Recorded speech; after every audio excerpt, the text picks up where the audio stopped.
The market was completely blindsided by a lighter than expected CPI report that led to 1 year's worth of gains in a single trading session. For today's video, we're going to outline the CPI report. And I know there's a lot of traders out there that are thinking, oh my gosh, am I too late to the rally? Should I be shorting the rally? What should I be doing here? We're actually going to pull up about 5 to 10 charts that are actionable into tomorrow that should be on your watch list. Without further ado, let's dive in. So the CPI is really what kicked this off. And you have to remember, throughout this entire year, inflation has been the biggest issue for the market. Higher inflation has led to higher bond yields, and that has led to a bunch of issues for stocks like the growth names, Cathie Wood's ARK Innovation ETF. If you're a MarketSmith user, the MarketSmith Growth 250, that really hasn't been doing so well. But look at this. We got our inflation report. Our month-over-month non-core rate came out at 0.4% versus a consensus estimate of 0.6%.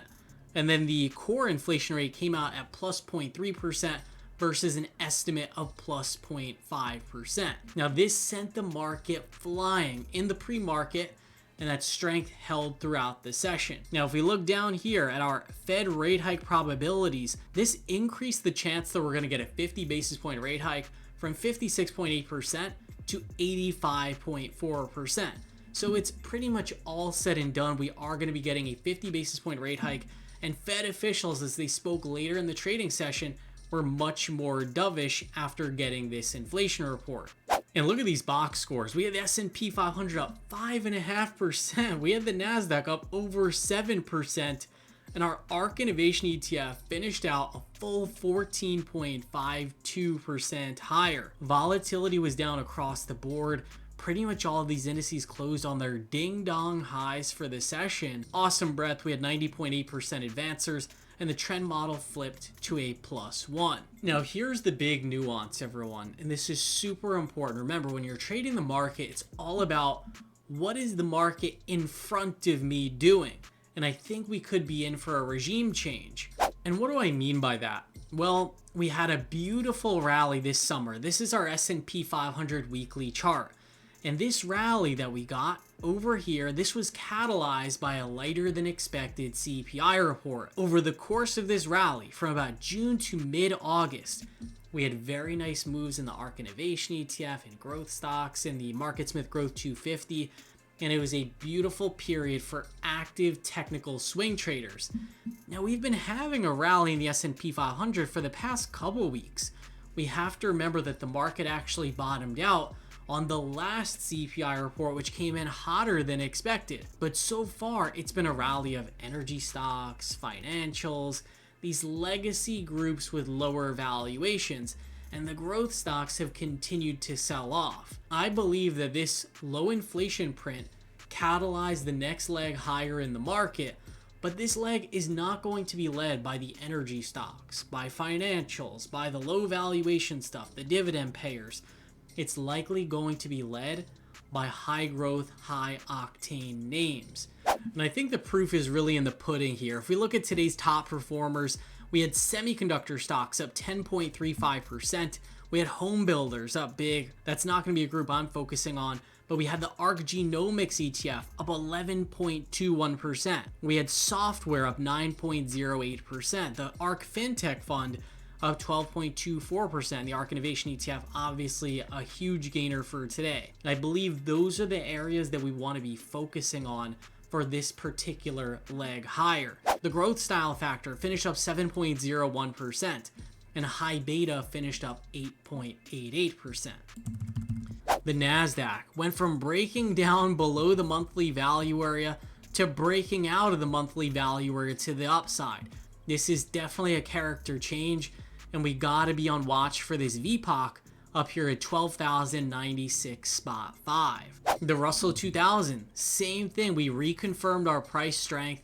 We took out these recent swing highs, and we finished out just above this 200-day simple moving average. The Dow Jones, also reconfirming this price strength. The Dow Jones also made a new swing high, and we have a VPOC up here at 34,502. And we can't forget good old Cathie Wood and her ARK Innovation ETF. This thing was absolutely left for dead ahead of the CPI report, And this one also had a beautiful reversal. We're still trading inside of this monthly value area, but we're now above this 20-day simple moving average and the monthly point of control. If you think about it, the ARK Innovation ETF was able to rally all the way up to about $40 a share, and this was before we got that positive catalyst, which was the light CPI report. Now that we have the dollar index breaking down to new lows and 10-year treasury futures breaking out of value, I believe that these growth stocks could actually have a decent run. And let's dive into some of those charts and I'll show you exactly what we mean. Now remember, we are technical swing traders. There's a correct spot to buy a stock, and there's plenty of other places within a stock chart where you're really not getting a proper risk to reward. So we're going to focus on stocks that are really nearing those attractive buy points. And we're going to start with GFS. And why do we like this setup here? Well, GFS is approaching a weekly pivot level. You can see we have these prior swing highs over at around this 65 level, and we are just starting to inch up to that pivot. If we can break out from this range, then we could very soon find ourselves at this 70 spot 4.2 level. AEHR is my favorite setup heading into tomorrow's session, and it's a name that we already own. We purchased this stock and our cost basis is in the 15s.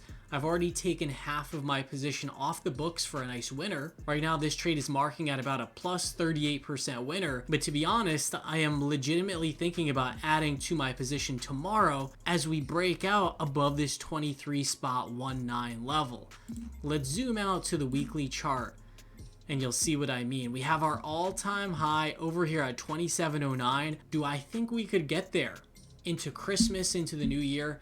Absolutely. Array, this is another very attractive candidate. This is our weekly chart, and Array just put up a really good earnings report. Some of the members of our trading community are already long this name, including myself, but right now I only have a starter position on the books, and I'm actually looking to add to this position. Let's pull up the daily chart. So you can see we got the really nice earnings gap, but there was some selling after this company reported.